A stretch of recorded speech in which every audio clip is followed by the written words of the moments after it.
Bueno, espero que ya tenga ahí abierta su Biblia en la carta a Tito, en el capítulo 1. Vamos a iniciar hoy con los primeros 4 versículos de esta carta. Procuro ser muy intencional en tratar de sintetizar cosas que pueden ser muy amplias y que ustedes se van a perder si yo se las cuento todas.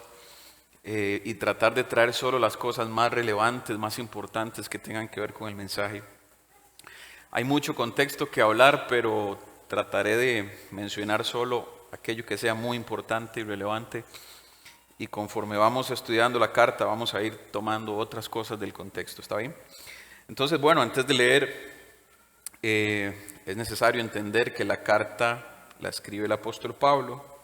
Se la escribe a Tito, que es una persona que se convirtió en uno de los viajes que hizo Pablo, mientras Pablo predicaba.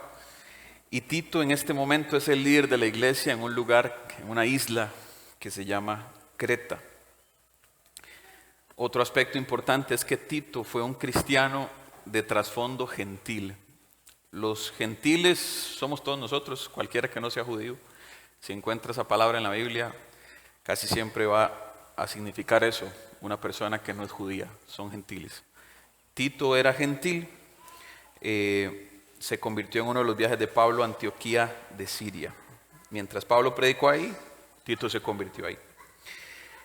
No hay referencias de Tito en el libro de los Hechos, que es el libro donde vemos los viajes de Pablo, pero en 3 de sus cartas, en la carta a los Corintios, en la carta a los Gálatas y en la carta a Timoteo, Pablo habla acerca de quién es Tito y cosas que hizo Tito, tareas que Pablo le dejó a Tito, de cómo él ordenó incluso algunas cosas en Corinto. Y ahí tenemos diferentes referencias de Tito, que básicamente lo muestran como un creyente bastante maduro, como un líder espiritual que trabajaba también con Pablo en la predicación del Evangelio, capaz de atender situaciones relacionadas con la iglesia y de ordenar cosas que no estaban bien, ¿verdad? Posiblemente esa es la razón por la que en ese momento está en Creta y Pablo le escribe para que ordene algunas cosas. Pablo le instruye a Tito a censurar enseñanzas de líderes judaizantes a esta iglesia, que más adelante en la próxima ocasión posiblemente vamos a ver, dice que esos judaizantes trastornaban casas enteras y buscaban sacar provecho económico de su enseñanza. Estos predicadores que estaban en la iglesia de Creta estaban trastornando con su enseñanza y estaban buscando obtener un beneficio económico. Y también Pablo sugiere en esta carta que eso parece ser un aspecto arraigado en la cultura del cretense. Y bueno, tanto la introducción, que ahorita vamos a ver, como el final de la carta y muchos versos alrededor de la carta también nos comunican una idea muy importante, central, que es reflejar y ocuparse en buenas obras. Si usted lee la carta se va a encontrar por lo menos 7, 8 versículos o más que tienen esa idea. Y literalmente la mencionan también. Es una carta de 46 versículos que en 15 de ellos menciona imperativos, menciona acciones, menciona órdenes. Eso nos comunica que es una carta que nos llama a la acción, ¿no? Si la tercera parte de los versículos nos dicen que hagamos algo, nos está diciendo actúen, muévase, haga, ¿verdad? Y por último, antes de que empecemos a leer, se va a dar cuenta en el mensaje de hoy que en la introducción de la carta, Pablo hace un despliegue de la obra del Evangelio. Y eso es muy significativo, porque lo hace desde el saludo. Si leemos el resto de sus cartas, el saludo generalmente identifica al destinatario, algunas referencias del destinatario, algunas descripciones, que también lo hace aquí, pero no es usual que desde el inicio entre de una vez, ¡pum!, con el Evangelio. Entonces, también eso debe llamar nuestra atención y es algo significativo. Entonces, leamos. Capítulo 1 de la carta a Tito. La versión Reina Valera y la versión Biblia de las Américas, que sé que muchos de ustedes utilizan en estos 4 versos, es casi igual.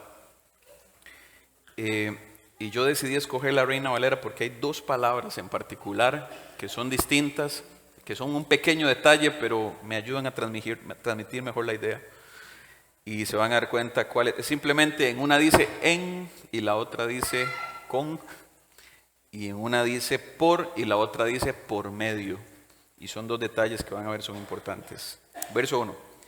Pablo, siervo de Dios y apóstol de Jesucristo, conforme a la fe de los escogidos de Dios y el conocimiento de la verdad que es según la piedad, en la esperanza, esta es en la esperanza de la vida eterna, la cual Dios, que no miente, prometió desde antes del principio de los siglos y a su debido tiempo manifestó su palabra por medio de la predicación que me fue encomendada por mandato de Dios nuestro Salvador. A Tito, verdadero hijo en la común fe, gracia, misericordia y paz de Dios, Padre y del Señor Jesucristo, nuestro Salvador. Voy a mencionar 6 elementos que yo veo presentes en esta introducción. Primero, un mensajero. ¿Quién es el mensajero? Es Pablo. Pablo, ese mensajero se identifica de esta manera: soy un esclavo de Dios, soy un siervo de Dios, soy un esclavo de Dios. Y además, soy un apóstol, que hoy la palabra apóstol tiene un contexto como de un mayor rango, pero realmente lo que la palabra apóstol quiere decir es todo lo contrario, es un enviado, es alguien que mandaron ahí. Pablo está diciendo, soy un esclavo y fui enviado. Soy un apóstol a quien Jesucristo envió. Y fue enviado, dice el verso 1, conforme a, fui enviado para, eso es lo que quiere decir esa expresión, para despertarle la fe a un grupo específico de personas. ¿Cómo? Dando a conocer un mensaje específico también. Vamos despacio con esto para ir entendiendo. Es un esclavo de Dios que fue enviado por Jesucristo a despertar la fe de un grupo de personas específicas con un mensaje específico, que más adelante ese mensaje es descrito como una promesa hecha por Dios desde la eternidad. Entonces, el primer elemento es el mensajero, un esclavo, un enviado que tiene un mensaje y que fue enviado a un grupo de personas específicas. ¿Ok? Pero el siguiente elemento es muy importante. Los destinatarios de ese mensaje, esas personas específicas a las que fue enviado el mensajero, ¿quiénes son? Pablo los describe con esta expresión: los escogidos de Dios. Dice el verso, fui enviado, soy un apóstol enviado conforme para la fe de los escogidos de Dios. ¿Qué sabemos de los escogidos de Dios? ¿Quiénes son los escogidos de Dios? Le voy a decir algunas cosas que sabemos, la Biblia nos muestra acerca de los escogidos de Dios. Hay más, pero yo quiero mencionar 2 cosas. ¿Qué sabemos de los escogidos de Dios? Que son pocos. En el Evangelio de Mateo dice que son muchos los llamados, pero pocos los escogidos. También el Evangelio de Mateo dice que el camino que lleva a la perdición es ancho y es espacioso, y los que van por él, ¿cuántos son? Muchos. Y el camino que lleva a la vida es estrecho, es angosto, y los que van por él, ¿cuántos son? Pocos. Aquellos que han sido escogidos por Dios son pocos. Y eso ya me dice a mí que tengo que tener cuidado con lo que piensa la mayoría y con lo que hace la mayoría. Porque generalmente la mayoría no tiene la razón. Los jóvenes, los adolescentes son muy dados a utilizar este argumento cuando se les cuestiona algo. ¿Por qué? Es que todo el mundo lo hace. Cuidado si todo el mundo lo hace. Porque la mayoría generalmente no tiene la razón. Y la Biblia nos muestra que muchos se perderán y pocos se salvarán. Esa es una realidad dolorosa y triste, pero descrita así en la Biblia. Yo quisiera cambiar eso y decir que muchos se van a salvar, pero así está escrito. Pocos son los que van por el camino que lleva a la vida eterna, a la salvación. Y muchos serán los que se perderán. ¿Qué más sabemos de los escogidos de Dios? Que responderán a la voz de Dios.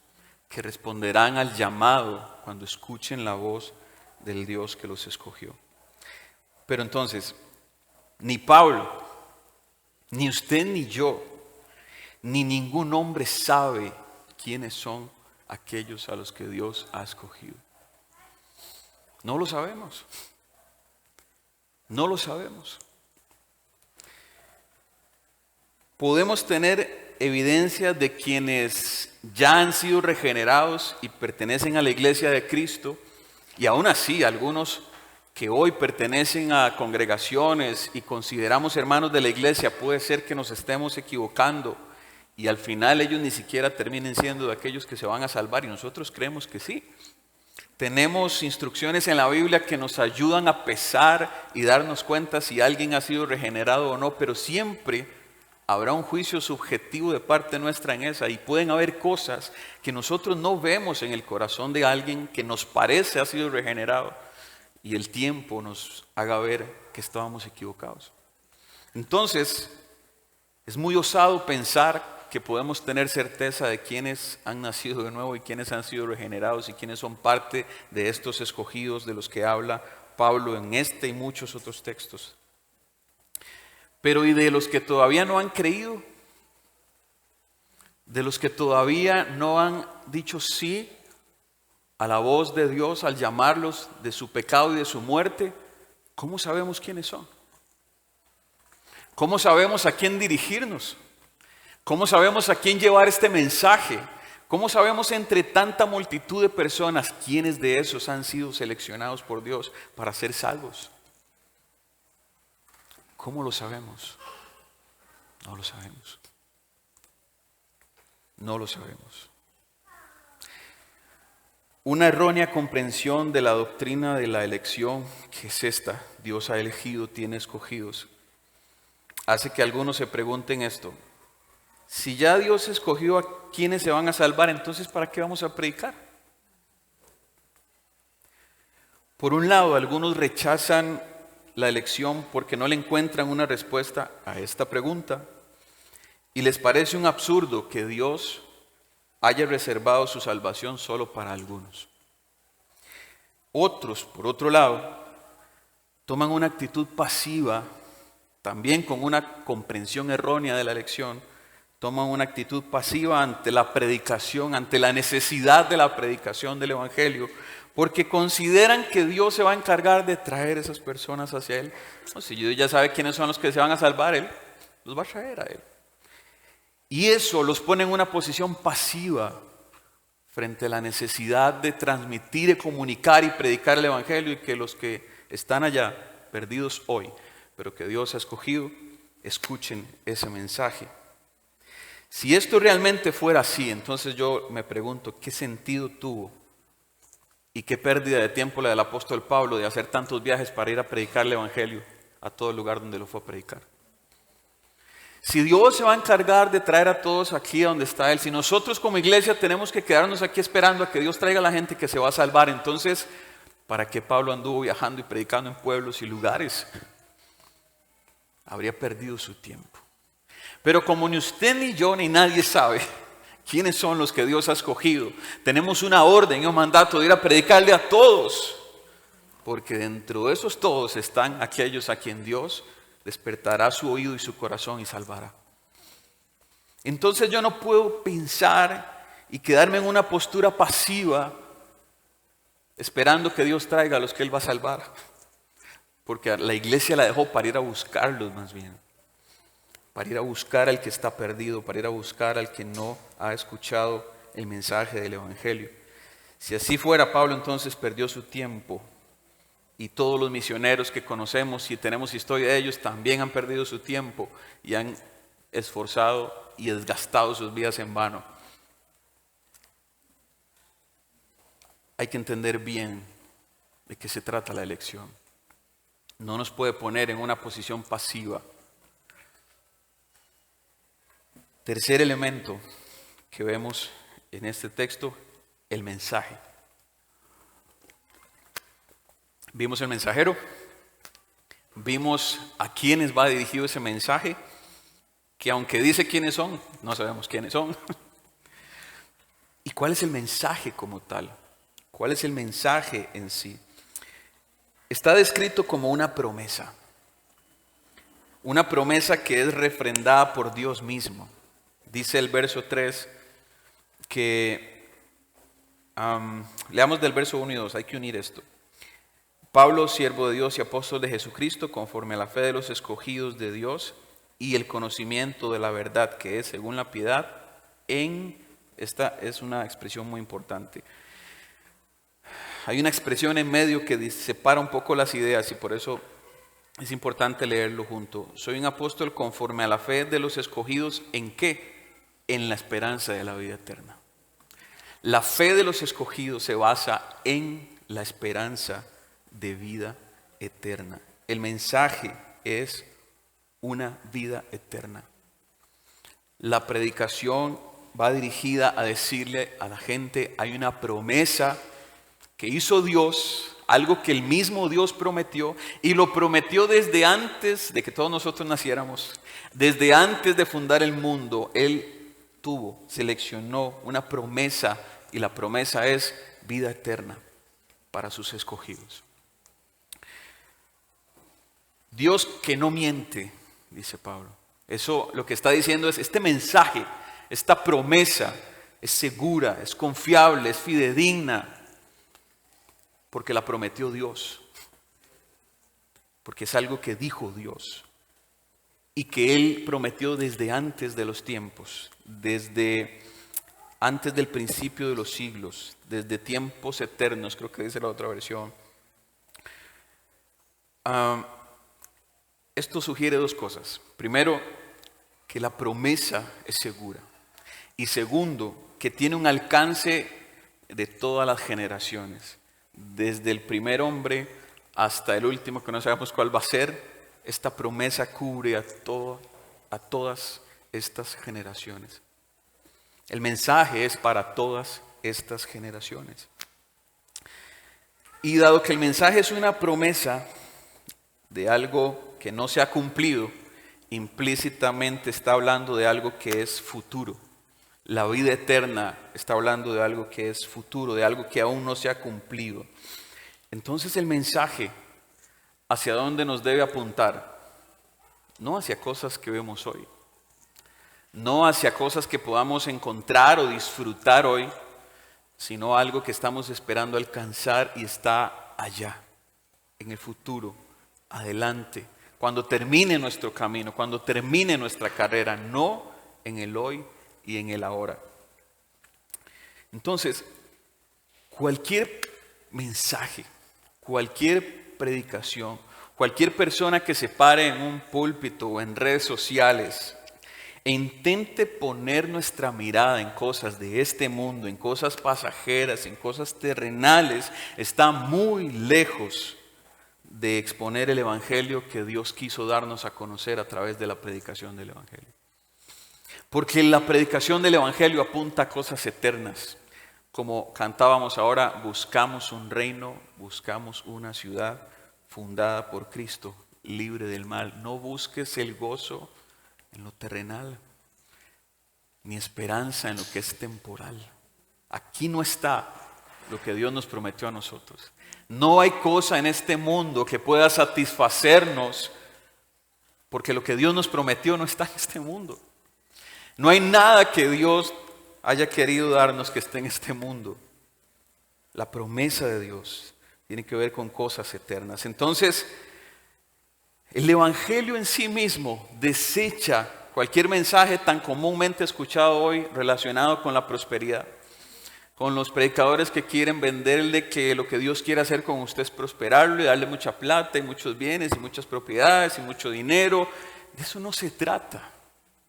Los bienes de este mundo no son lo que Dios quiere heredarnos, no son la promesa que Él nos dio, no tiene nada que ver con cosas de este mundo. Y considerando el contexto de la carta, Pablo más adelante va a decir que los predicadores, los judaizantes que están ahí, están buscando una ganancia deshonesta con sus enseñanzas.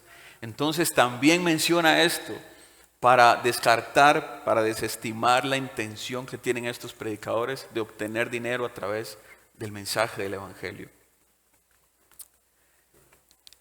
Ese es el mensaje: esperanza de vida eterna, promesa hecha desde el principio de los siglos, de parte de Dios para los que Él ha escogido. Cuarto elemento, el efecto que produce el mensaje. Vea lo que dice el verso 1. Unido con el verso 2. Soy un apóstol conforme a la fe de los escogidos, la fe en la esperanza de vida eterna y el conocimiento de la verdad, dice el verso 1, que es según la piedad. ¿Qué significa esta expresión? Que hay una vida eterna que nos está esperando. Esa es la promesa de Dios. Hay una esperanza de vida eterna para nosotros. Y que quienes, número 1, tienen esta esperanza, los que tienen su esperanza puesta en esa promesa de vida eterna, y que además obtienen el conocimiento pleno, así dice la Biblia de las Américas, conocimiento pleno de la verdad, esperanza de vida eterna y conocimiento pleno de la verdad, tienen un resultado, tienen una reacción a esa esperanza puesta en lo eterno y al conocimiento que tienen de la verdad. ¿Cuál es? ¿Cómo termina diciendo el verso 1? Piedad. Como resultado son animados a vivir una vida piadosa. Y voy a traducir esa palabra que usamos tanto y muchos no entienden de qué se trata.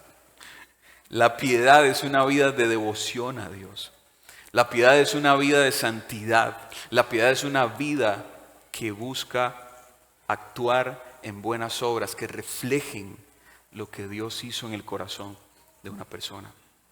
Entonces, lo que nos está comunicando este texto es que cuando mi esperanza está puesta en las cosas eternas y yo conozco la verdad plenamente, mi vida va a reflejar una vida de devoción a Dios. Mi vida se va a encaminar a la santidad, a parecerme a este Dios que me dio esa promesa, que puso mi esperanza en lo eterno, y además mi vida va a reflejar, va a proyectar, va a transmitir buenas obras.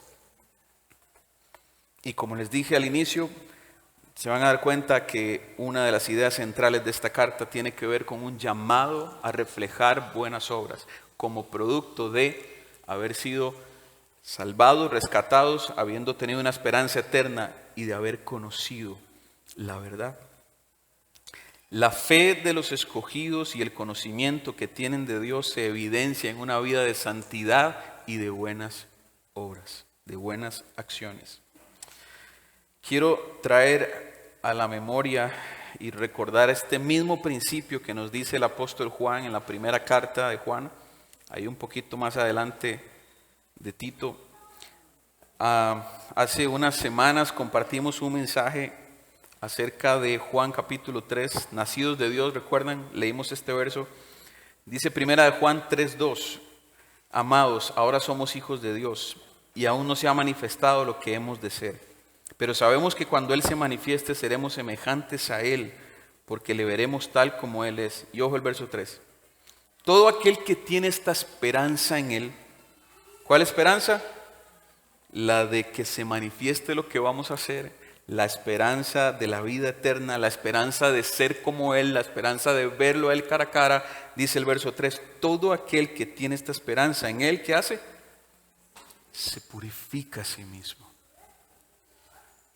Devoción a Dios, santidad, buscar ser imitador de Él, es un resultado de lo que Él hizo. El que tiene esta esperanza se santifica, se purifica a sí mismo. ¿Por qué? Porque Él es puro. porque estoy llamado a imitarlo a Él. Porque como mi esperanza no está en esta tierra, como no hay nada en este mundo que me atraiga, yo quiero lo que Él tiene allá, no lo que yo pueda obtener aquí. Pablo también, en el texto que el pastor David leyó ahora de Efesios capítulo 2, Pablo también incluye esta idea. El final del capítulo 2, bueno, el final de la idea que venía desarrollando, el verso 10 dice que nosotros fuimos creados en Cristo Jesús.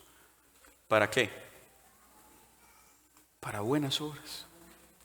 Buenas obras que Él de antemano había preparado. ¿Para qué? Para que nosotros anduviésemos en ellas. Dios nos salvó, Dios nos rescató y nos montó en un vagón que su carril dirige hacia una vida de buenas obras. Para que nosotros caminemos por ellas, para que nosotros las reflejemos. Es que el conocimiento que tenemos no se puede quedar en conocimiento. Mi esperanza de vida eterna, más el conocimiento pleno que tengo, debe llevarme a actuar, debe llevarme a reflejar lo que he creído, debe llevarme a mostrar qué es lo que ha pasado en mi corazón. La fe de la que Pablo está hablando aquí, la fe de los escogidos, es una fe visible, palpable, que los que están a su alrededor pueden respirar, pueden oler, pueden tocar. Es cuando la gente le dice a usted, por ejemplo, y le pregunta, sin que usted haya dicho nada, dígame una cosa, ¿usted es cristiano? No, usted es cristiano. Es la misma expresión, pero le está diciendo todo lo opuesto. La fe de la que Pablo está hablando, se trata de la primera expresión. Es que ven cosas en su vida que le hacen preguntarse, ¿seguro es cristiano? ¿Es que se comporta de esta manera? ¿Habla de esta manera? ¿Trata a la gente de esta manera? ¿No responde igual que todo el mundo? Tiene que ser cristiano. Pero de los de verdad. Los otros son los que dicen, usted es cristiano. ¿Era cristiano? Veos. Elizabeth Elliot dijo esta expresión: la forma en que vivimos debe manifestar la verdad de lo que creemos. Otra vez, la forma en que vivimos, acciones, conductas, palabras, pensamientos, debe manifestar, debe reflejar aquella verdad que nosotros creemos o decimos creer. Si mi vida no refleja lo que yo digo que creo, muy posiblemente no lo creo realmente. Lo sé, lo entiendo, lo conozco, pero no lo creo en mi corazón. Porque si lo creo en mi corazón, mis acciones reflejan lo que realmente creo en mi corazón. Me recuerda a una parábola que Jesús compartió de un hombre que le dice a uno, no recuerdo si era un hijo o un criado, vaya y hágame esto. Y le dice, no, después le ponen una excusa. Y le dice al otro lo mismo, vaya y hágalo. Y le dice, sí, claro, yo voy. Y no lo hizo. Pero el primero, que se puso ahí un poco incómodo, sí lo hizo. Y él pregunta, ¿quién hizo la voluntad de su amo o su padre? No recuerdo. El que lo hizo, aunque primero renegó. Pero muchos solo dicen, saben y hablan de algo que su vida no refleja. Y otros tal vez no lo dicen tanto o no hacen tanto alarde de lo que saben o creen saber, pero sus vidas hablan por ellos. Sus vidas reflejan lo que de verdad han creído. Y el principio que estamos viendo acá es que nuestra forma de vivir, nuestras acciones, nuestras palabras, nuestros hechos deben reflejar, deben manifestar, deben darle a conocer a cualquiera qué es lo que hemos creído.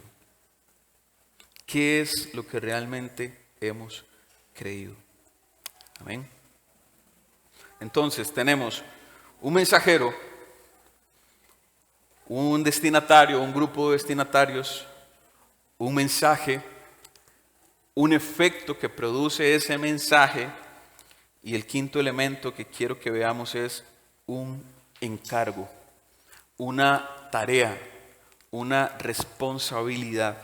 Veamos el verso 3, perdón. Pablo entonces dice: soy un esclavo de Dios, soy un enviado de Jesucristo, fui enviado para dar un mensaje a quienes Dios ha escogido. El mensaje que yo he sido encomendado a transmitir produce una vida de piedad en quienes lo han creído. Su esperanza es en la vida eterna, creen en una promesa que Dios hizo desde el principio de los siglos.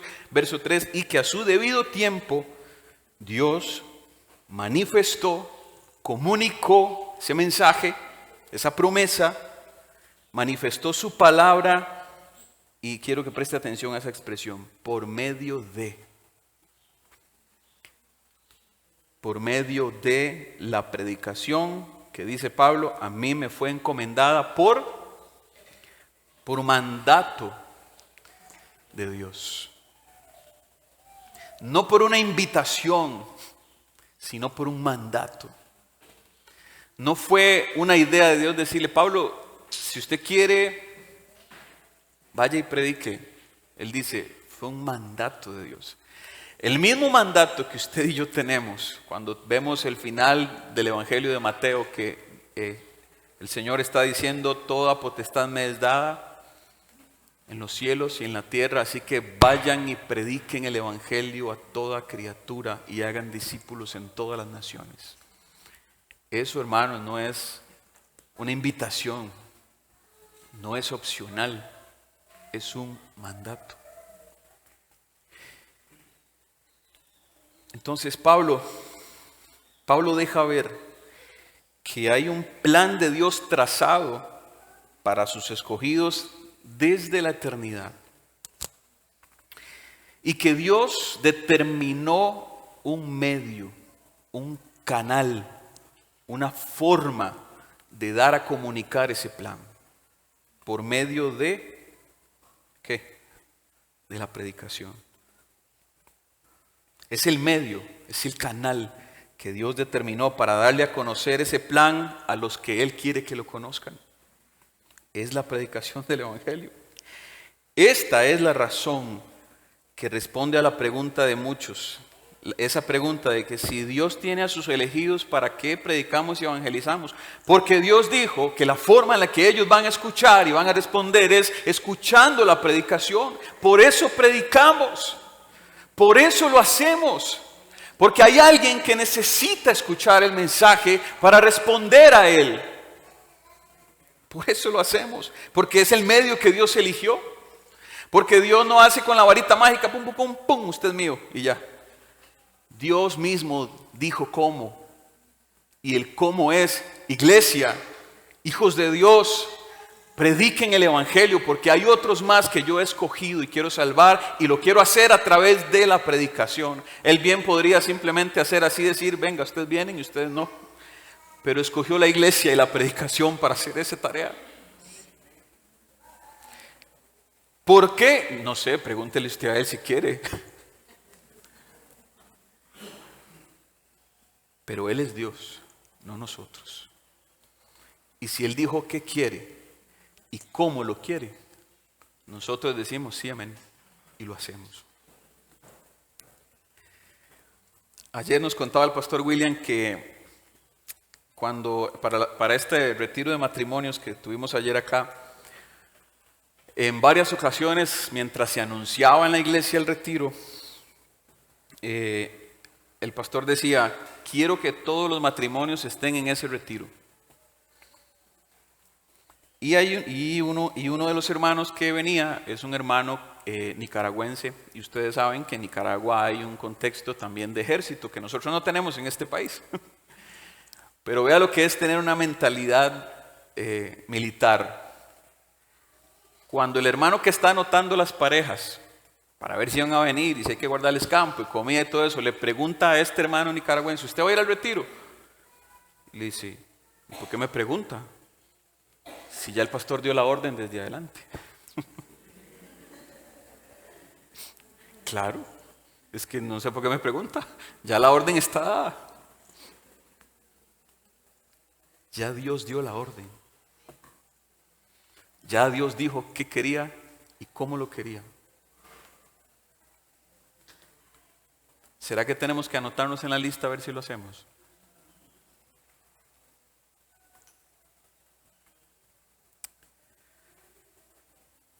Imagínese un montón de ovejas en un rebaño, miles de ovejas en un rebaño, de diferentes dueños. Hace un tiempo nos contaba también el pastor William que había estado en España y había estado en un lugar donde habían ovejas. Y había un grupo de ovejas y estaba el pastor de esas ovejas. Animales, hermano. No estamos hablando de la iglesia, animales. Un grupo de ovejas. Y él le pregunta al pastor de las ovejas, ¿es cierto que las ovejas solo escuchan la voz de su pastor? Y el pastor le dice, sí. A ver, hagamos la prueba. Y el pastor llama a sus ovejas de una forma, cada uno la tiene en particular. Y este pastor usaba un tipo de silbido o de grito para llamar a sus ovejas. Y cuando él hacía el sonido, las ovejas venían a él. Entonces el pastor William intentó imitar el sonido o el grito que hacía este pastor de esas ovejas y se quedó esperando que las ovejas vinieran a él. Porque las ovejas oyen la voz de su pastor. Cuando nosotros predicamos el Evangelio,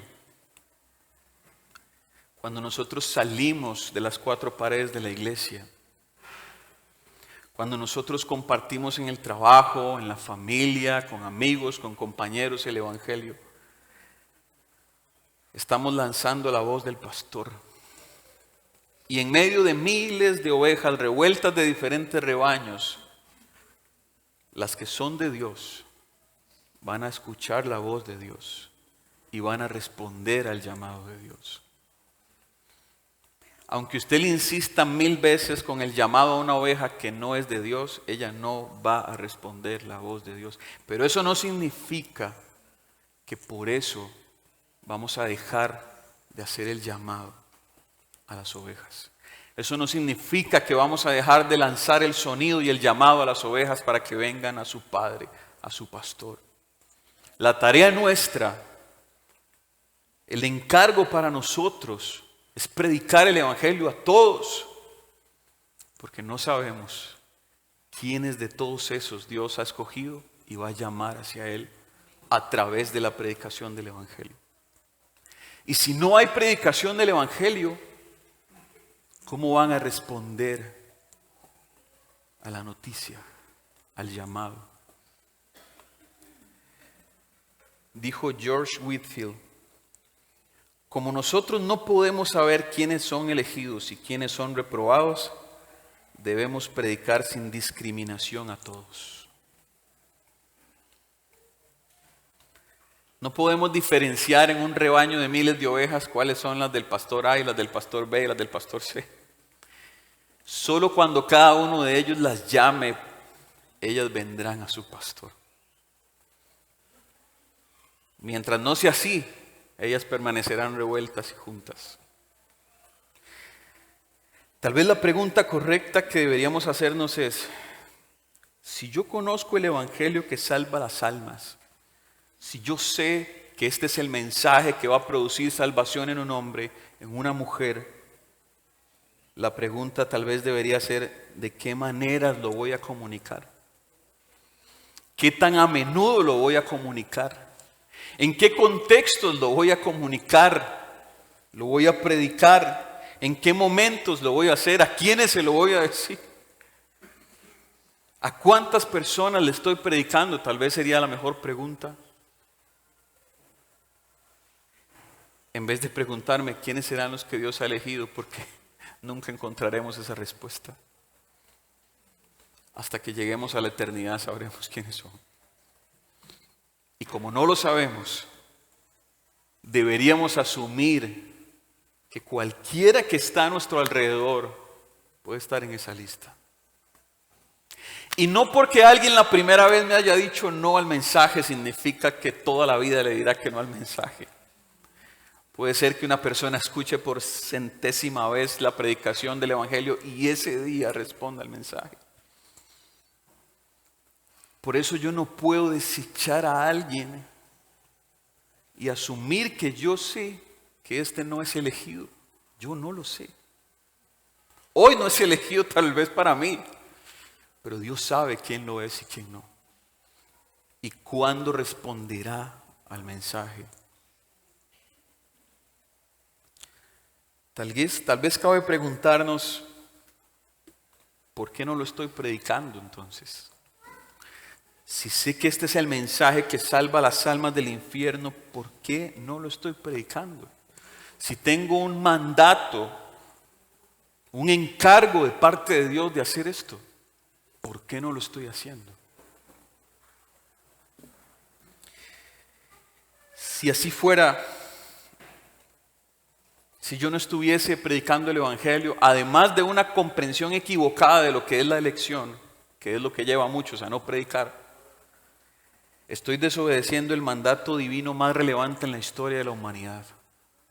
La última orden que dio el Señor Jesucristo antes de regresar al cielo fue esa: vayan y hagan discípulos, prediquen a todos y hagan discípulos.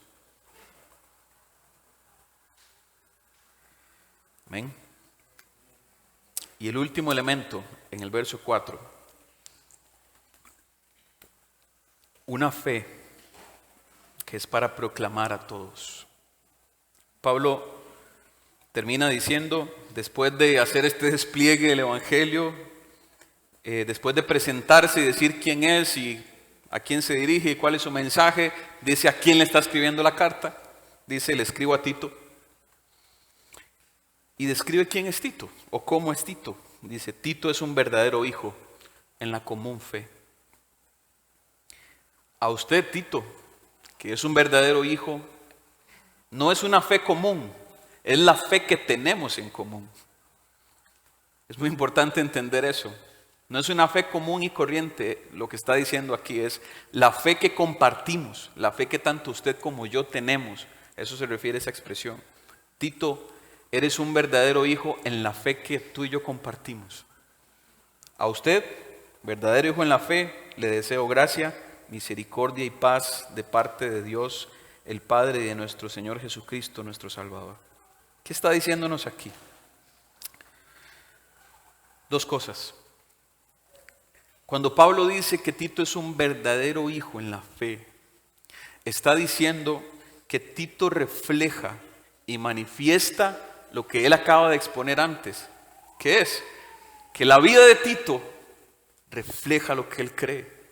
Que la vida de Tito muestra en sus acciones y en su forma de conducirse y en su forma de tratar a otros que él realmente cree lo que está haciendo, lo que está reflejando con su vida. Número uno. Y número dos, está diciendo que la fe que están proclamándole a todos los que vayan a escucharla, a todos esos escogidos, es una fe que no tiene distinción. ¿Cómo sabemos esto? Porque Pablo es un judío y Tito no es judío. Tito es gentil, Tito es griego, Tito no es del linaje de los judíos. Y de alguna manera indirectamente nos está diciendo el mensaje del que acabo de hablar, el que acabo de escribir, Tito, es para todos sin distinción. Es un mensaje para todas las personas. Es un mensaje que todos deben escuchar. La mayoría de apóstoles pensaba que tenían que predicarle solo a los judíos. Y la mayoría de los 12 apóstoles, 11 después de que no estuvo Judas, se dirigieron a la colonia judía a predicar. Pero Dios llama a Pablo y le dice, usted vaya a los gentiles. Pero Dios le dice a Pedro, no, esto no es solo para judíos, también es para los gentiles. Y lo que Pablo está recordándonos aquí es, la predicación es para todos, para cualquiera, para todo pueblo, para toda raza, para toda lengua, para toda etnia, para toda edad. Este mensaje es para todos, porque en todos los rincones de este mundo en el que usted y yo vivimos puede haber alguien a quien Dios quiere salvar. Y ese alguien necesita escuchar la predicación del Evangelio para salvarse. Y esa tarea es nuestra. Y la pregunta más potente, dice mi hija, que deberíamos hacernos es, ¿Qué estamos haciendo para cumplir con ese mandato? ¿Qué estamos haciendo? ¿Cómo lo estamos haciendo? ¿Qué tanto nos estamos esforzando? ¿Hacia dónde y hacia qué estamos dirigiendo nuestros esfuerzos? ¿Estamos diciendo, sí Señor, a la orden? ¿O estamos esperando anotarnos en la lista de los que lo deben hacer? La pregunta no debería ser si hay que hacerlo o no. La pregunta es cómo yo participo de eso. ¿De qué manera yo lo puedo hacer? Porque ciertamente no todos estamos llamados a ir a otro país a predicar. Pero estamos llamados a respaldar a los que van. Estamos llamados a orar por ellos y por aquellos que los van a escuchar. Estamos llamados a usar de nuestro dinero, que no es nuestro, por cierto, si no lo hemos comprendido.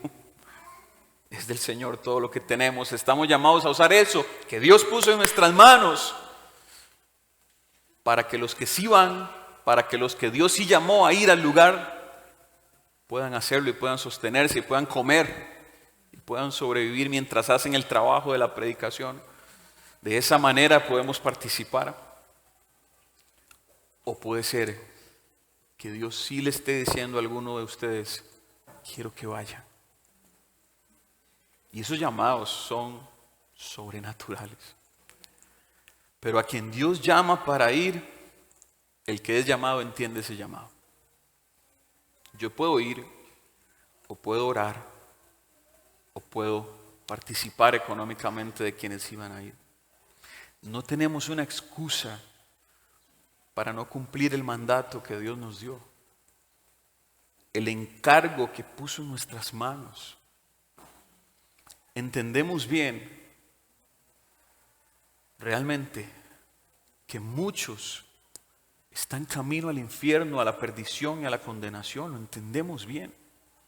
Y entendemos bien que dentro de esos muchos hay almas que Dios va a llamar y que para eso nos dio a nosotros la tarea de ir a llamarlas. Lo entendemos bien. Y tenemos que entender bien que la mayoría no escuchará este mensaje. No responderá al mensaje de la mejor manera. Pero eso no es una excusa para no llevar el mensaje. El mensaje debe ser escuchado. Y la iglesia debe proclamar el mensaje. Y proclamar el mensaje no se limita a predicar en este lugar. Y todos los que no vienen aquí, y todos los que no ven el canal de YouTube para escuchar la predicación, ¿cómo llegamos? ¿Qué hacemos? ¿Cómo los buscamos? ¿Cómo les llevamos el mensaje? Hay gente, hay almas, hay corazones, hay oídos que están esperando escuchar este mensaje. Y es nuestra tarea llevarlo. Amén.